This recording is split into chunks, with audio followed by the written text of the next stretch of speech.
السلام عليكم متتبعي ومتتبعات قناتي يوميات حليمة أم جنات.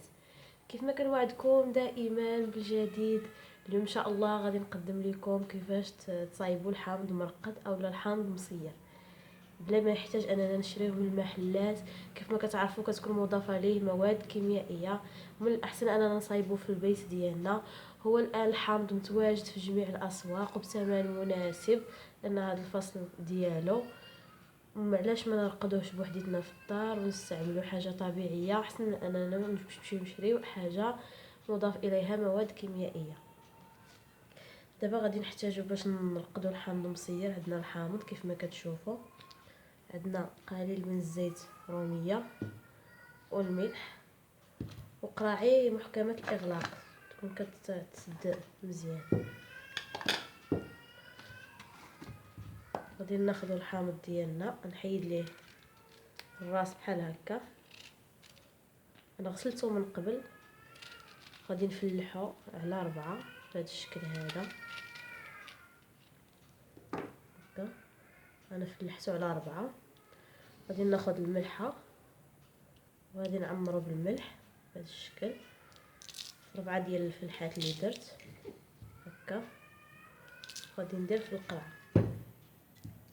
الا بغيتو انه يوجد لكم بسرعه فوق سواجيز ما ديروش ليه الماء، خليوه هكا غير بالملحه. يعني اذا كان ما عندكمش الحامض مصفر مصير في الدار وانكم محتاجينه مثلا في ظرف اسبوع تيكون جاهز. الا ما درتيش له الماء، الا درتي له هذه الطريقه خليتي غير بالملحه بهذا الشكل هذا. هذه الطريقه الاولى. والحامض كنحتاجوه في عده اكلات مغربيه، من بينها الحوت، الدجاج محمر، طنجيه كندير فيها الحامض مصير، وعندو عده كنخدموا به زعما بزاف ديال الوصفات. دابا ها هو هذا غادي نخليه بلا ما، غادي نخليه بلا ما راقد باش يرقد ليا دغيا دغيا بقاش انا محتاجاه. وهذا اللي غادي نصايب هنا انا بغيتو يوجد على خاطرو زعما. غادي ندير فيه الماء كيف ما كتشوفوا الطريقه سهله.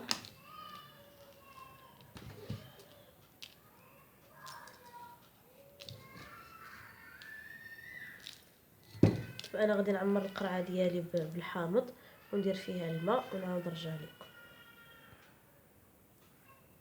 انا من بعد ما عمرت القرعه ديالي بالحامض دابا غادي نضيف عليها الماء حتى تعمر كامله بالماء،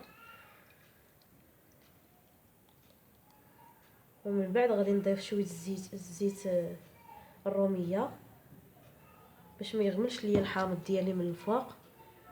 هذيك الزيت الروميه كدير بحال الغشاء من الفوق، كتمنع تسرب الهواء للحامض باش ما يخسرش. صافي وكنخزنوه بهذه الطريقه. يقدر هاد الطريقه هذه كتوجد من بعد 15 يوم كيصبح الحامض جاهز مصير.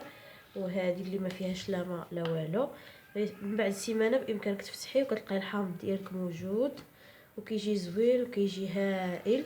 بامكانكم ديروه في الزيتون، ديروه في الدجاج كيف ما قلت لكم، في الطنجيات، تستغلوه في بزاف ديال الوصفات. كيجي لذيذ وطبيعي وحسن من اللي كنشريو من المحلات.